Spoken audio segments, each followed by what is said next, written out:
This is another big one for me, for any of you analytical overthinkers, engineers, those type of people.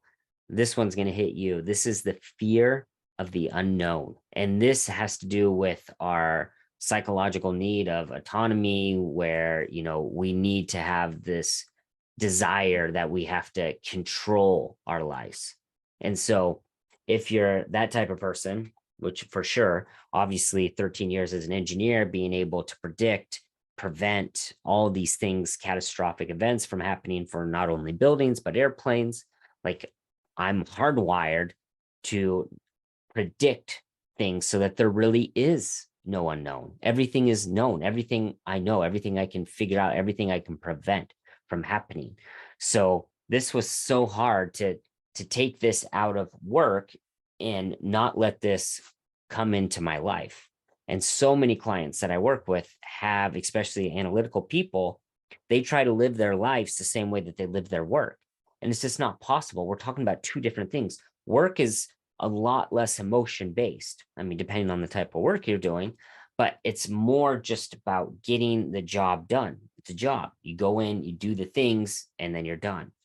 But in life, it doesn't happen that way. There's infinite number of possibilities. There's infinite number of problems that can come your way. So there's really no way for us to predict and know what's going to happen and prevent things from happening. And the more that you clinch on and try to control, what you're doing is you're preventing yourself from growing, and you're preventing yourself from living and experience all new things. And I can speak from experience that when I was really depressed, it's because I was experiencing the same thing every single day. I had the same feelings, I had the same thoughts, I had the same emotions, I had the same days. It felt like Groundhog's Day. So if you're in that, there's a really good chance that you are controlling everything in your life, because when you control, you know what is going to be the outcome. You know what's going to be the response. And if you know that, you know what's the feeling going to be. And when you can predict the feelings that you're going to have on a daily basis, you're going to start to get a little depressed. You're going to start to lose the luster for life, because there's no new, exciting, fun things that are happening.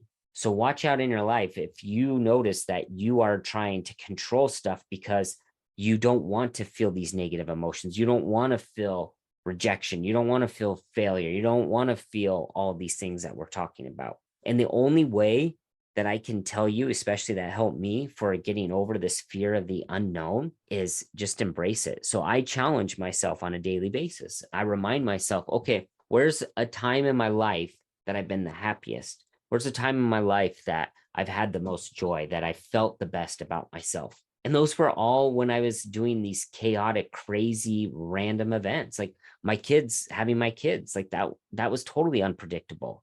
Like, as far as them running up to me saying they love me, like, I didn't control any of that.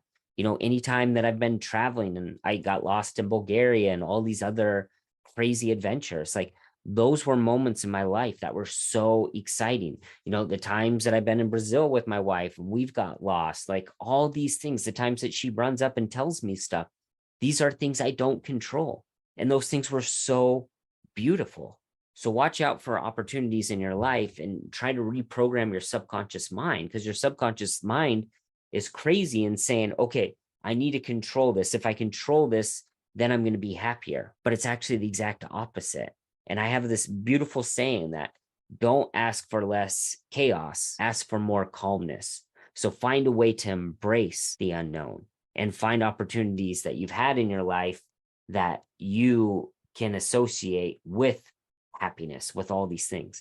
That way you can let off the grips a little bit. Another analogy that I like to think about is, to grow and get better in life, we have to move from one vine to the other vine. If anyone's ever watched Donkey Kong, it's kind of like this. You're holding one vine and you have to reach for that other vine. But the only way to get on this other vine and experience something new, you have to release. You have to let go of this old way. You have to release some bit of control and have trust that it's going to be okay. Have trust in your ability. Have faith in yourself that you can overcome whatever emotion is waiting for you on this next vine.